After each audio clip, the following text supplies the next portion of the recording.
Hello, everybody, and welcome back to another episode of At the Movies with William Fletcher. As per usual, I am your host, William Fletcher. So, you may be wondering, where is the Jurassic World episode that I had planned today and that I was talking about coming out today? Well, that episode will be coming out later this week. Some stuff happened. I had the episode planned to be recorded over the weekend. That unfortunately did not happen, so it will be recorded later this week and it will go out as soon as possible. So you'll be getting 2 episodes this week, and I didn't want to leave this episode that just have nothing going on for this episode, and I also didn't want to do it by myself because that wouldn't be as interesting. So instead, this week I'm gonna that's basically what it is. So I'm just gonna talk about for a few minutes now the new thing that Bo Burnham dropped on his YouTube channel, the Inside Outtakes. As I watched that at the end of the month, and it is kind of a film as well, kind of like the original Inside. It is essentially a spiritual sequel to the original Inside special. So I'm basically just gonna talk about it, my thoughts on that for a little bit, and then that'll be today's episode. So you do get something out today, and then sometime later this week there'll be the second part of the Jurassic World episode. That is, and normally that is typically not gonna be my plan for how these episodes go. That was just sort of a unfortunate series of events that occurred that basically caused that episode to be delayed.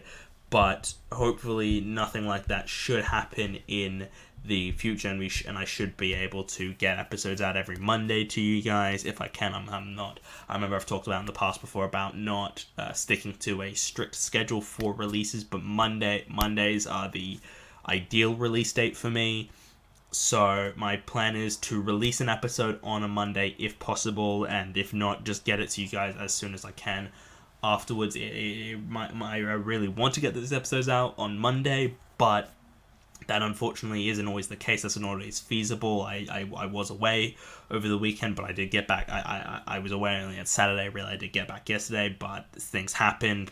Plans couldn't come together. So today's episode is going to be just me talking about the new Bo Burnham thing, because I like Bo Burnham and I think there's a lot to talk about, and I might as well get an episode out to you guys so that you do have something to listen to for a few days. And then the Jurassic World episode will be out later this week, maybe even on the Thursday when the new Jurassic World Dominion film comes out. So, Inside the Outtakes, I have seen it. I saw it like the day it came out. Well, so Bo Burnham posted on Twitter and Instagram that he had a new thing coming out on his YouTube channel, which I was super excited for, because I believe I've talked about in the past how much I love the Bo Burnham Inside special / film / whatever the hell you want to call it.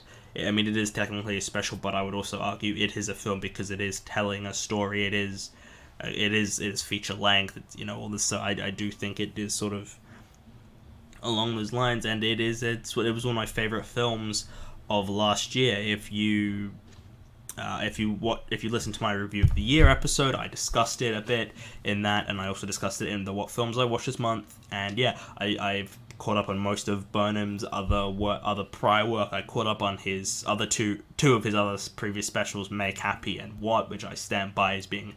I stand by Make Happy being one of the greatest stand-up specials ever produced. No, Make Happy being one of the best stand-up specials ever produced, and What being also incredibly good. I have yet to see Words. I will eventually see that at some point. And I've seen 8th Grade, which is his directorial debut film that he did, and I've seen him in sort of other things. I saw him in Promising Young Woman. Was the first thing I watched. I was aware of him, but that was the first time I had really seen him in something. And yeah, so Inside Outtakes is essentially it was an anniversary release for it came out last week. Now it would have been about a week since it came out, and it is essentially an anniversary, marking the 1 year anniversary of the original Inside going up on Netflix, and it's basically just a ton of stuff that was taken out of the final product, the final Inside film special, and it and I really do love it. I thought it was fantastic. It wasn't as good as Inside was, but like so few things actually are. It really was phenomenal, and it, just I'm a sucker for behind the scenes of filmmaking and production on film and TV. I've watched many documentaries and behind the scenes featurettes of the Indiana Jones films. I particularly love the DVD release sets of it was like a box set release set for Raiders, Temple of Doom and Last Crusade, and I had a friend and I borrowed that box set from them to watch the films, because I hadn't seen the films in years and I love the films, but also to watch the behind the scenes featurettes, because I'm a sucker for a good making of documentary and films about filmmaking and the behind the scenes and the struggles that go into producing films are always super interesting to me. A film I really want to get to eventually at some point, Hearts of Darkness, the documentary about the making of Apocalypse Now, because I am aware it is a very well made documentary, and there's lots of stories about lots of things that go on and why that production of that film was so hellish. I of course will watch Apocalypse Now first, because that just makes sense. Why would I watch a making of documentary of a film when I haven't even seen the original film in the first place? So I will see Apocalypse Now, and then I will see Hearts of Darkness, the making of documentary, because I do love films about filmmaking, because they are just so interesting to me, and this has so many different and then Inside Outtakes has so many different behind the scenes takes, alternate takes, sort of, I guess you could say, bloopers, as it were, of takes where he, is doing the songs and he screws up, and there's a few points where you see him performing the songs, and there's like the screen is made up of like nine failed takes he did, 9 takes, and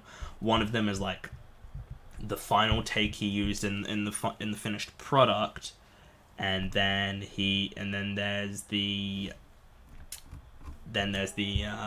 fucking, and there's like 8 behind the scenes ones which end at various different points, and then there's like the final take that he used in the finished product, which is, and it's really cool because it's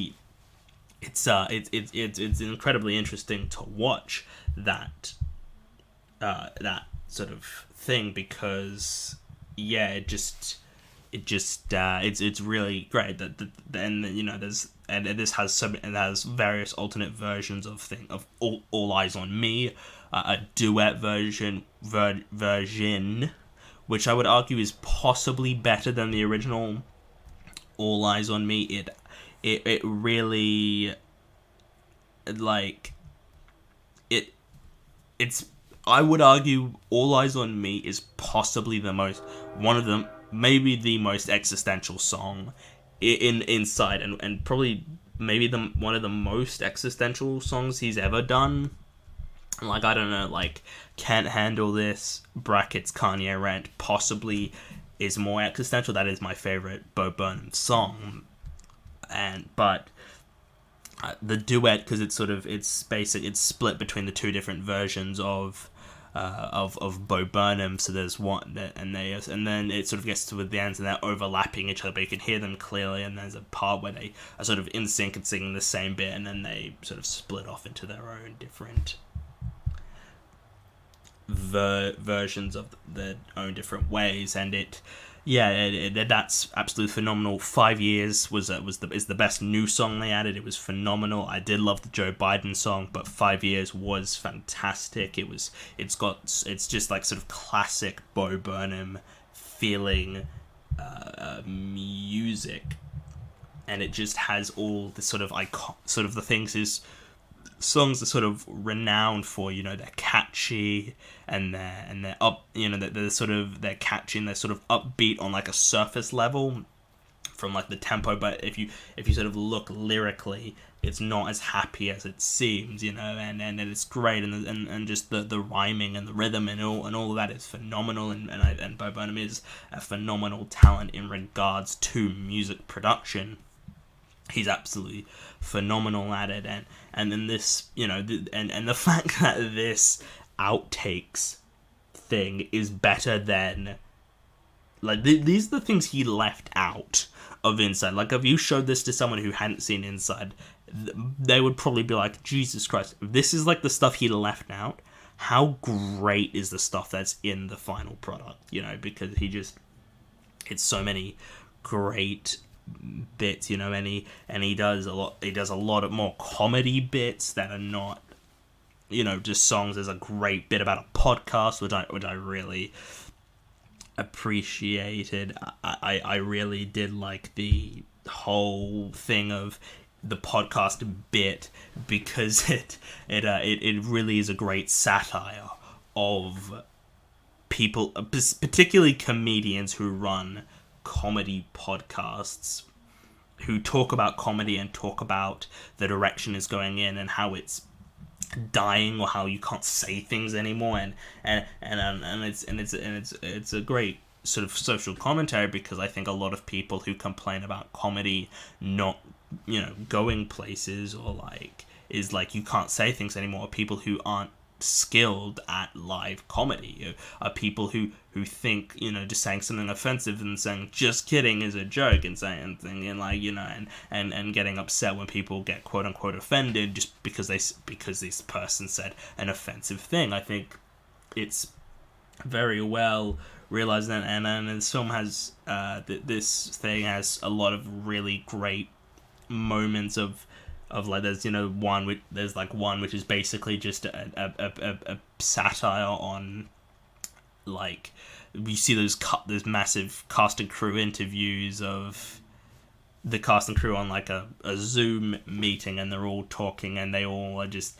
and it's all Bo Burnham, it's just Bo Burnham, and I do understand why he removed all these, because it kind of, to be fair, a lot of the stuff he did remove is basically not necessary to the final product, as well as some of it does sort of kill the, because all the ones with multiple people essentially basically said there's multiple people in this room, and that doesn't work. He needs to be, it's just him alone in this room by himself going mental. And if you have other characters, even though they're played by the same guy, that you still introduce the concept of multiple people being in that same room, then you sort of kill the sort of atmosphere and the vibe you're trying to go for, just because you there is the establishment of, he's not actually alone, and we all know that Bo Burnham wasn't actually alone. It was just sort of his guest house that he was living in to film this, when in reality he's incredibly well off, and he's got a nice house, and he goes back to his girlfriend every night. But I think people who sort of complain about that sort of miss the point. He's not saying that he's not that. He's that's not what he's doing. I think that's not a fair criticism to levy against it, because it sort of misses the entire point of it. It's he's not, this isn't a reality. This isn't Bo's reality. I don't think he ever claims it to be his reality. He just claims it. He doesn't that's it. He never. I don't think Bo he never goes out of his way in this to sort of be this is this isn't this isn't the reality he's living in. He it's just him. He's telling a story, and he's using a pretty relatable, realistic thing to tell that story. Whether it's his reality or not is sort of irrelevant, and besides the point. He's just telling a story, just with something that sort of a lot of people have been going through in the past couple years, and he's just using himself as that sort of guinea pig. Not guinea pig, but sort of he's using it as a mule, or whatever you want to say, to illustrate that idea to an audience. And it's not his reality, but it is a reality, and he's just expressing that through he's expressing that through the medium of stand-up comedy and music. And I just don't think that's a fair criticism to levy against the special. I've said how amazing the original Inside is, and I do think it is pretty much a masterpiece. And I do think there's no problem having criticism against the film. It just needs to have, there just needs to be proper, real criticism that isn't, it's not because it not being funny or you not being interested is fine, but like there's no that's all personal. That I don't think there's any sort of objective ways of there's like no objective. There's very little objective criticism that could be levied against the film. It's certainly nothing that I have heard. If you guys listening don't care for it and want to get in contact and have proper, fair, legitimate, objective criticism about it, I would love to hear it. But I have yet to hear anything that actually explains why it's not good and why it's like, that there's nothing that explains why it, sort of doesn't really work. But it's really good. I also loved at the end the whole sort of establishment of there being an inside cinematic universe, and he's got things planned from every year from, like this year till 2030 when he'll be 40. And if you've seen Inside, you know that he says that he will, turn, that when he's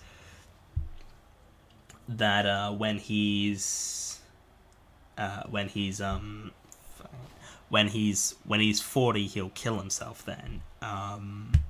But Bo has always made jokes about committing suicide. I think it said on his website that he'd kill himself in like 2020 something or other. I don't remember exactly, and I think he's okay. I do occasionally worry for him because like I think most people in this world right now do deal with mental health problems or contemplations of suicide, and I just really hope that he is okay, because I think he's he seems like he'll probably be okay. I think he just, I do think him taking that 5 years away was good for him, but also unfortunately quite bad for him, because by the time he was ready to come back and do stand-up, COVID happened and the entire world was locked down. It's just like, oh, he spent 5 years getting better, and now it's sort of for nothing because he can't do it anymore. But hopefully Bo is able to start doing stand-up again, because I think a lot of people miss seeing him on the stage and performing songs and doing comedy bits and doing all that, and I would certainly love to see him on stage, doing a bit of comedy if I ever was lucky enough to get the chance to see him live. Of course, the likelihood of that is I'm not aware of the likelihood of that. I don't know what he's got planned for the pipeline, but I do think if he comes back to do stand-up, it'll probably be in America for a little bit. And but I think like he would, like, I think, it would be, I just want him to be happy and to be able to come back and, do stand-up again, because he did, I legitimately believe he loved doing it for all those years, up till 2015 when he did Make Happy, his Make Happy tour, and then he realized, oh, I'm not in the best place to do this. I just, and this, I think, the Inside and the Inside Outtakes have been, I guess, catharsis of not doing stand-up for however many years, and he doesn't do stand-up for this many years, and then the COVID thing, so he's just thought, fuck it, I'm gonna do my own things inside, and I'm gonna do it at home, and I'm gonna release it out to the people. And yeah, it's phenomenal. I really did love the Bo Burnham Inside is pretty much a masterpiece, and this is not as good, but I do really like it. And also the chicken song at the end is also wonderful. I love the chicken song. But yeah, so I'm giving Inside Outtakes an 8 out of 10. I love it. It's fantastic. Bo Burnham is fantastic. I hope he's okay. So that is today's episode. There will be the Jurassic World episode released on sometime this week. And yeah, I hope you look forward to seeing that one. And I will see all of you guys in the next one. Goodbye.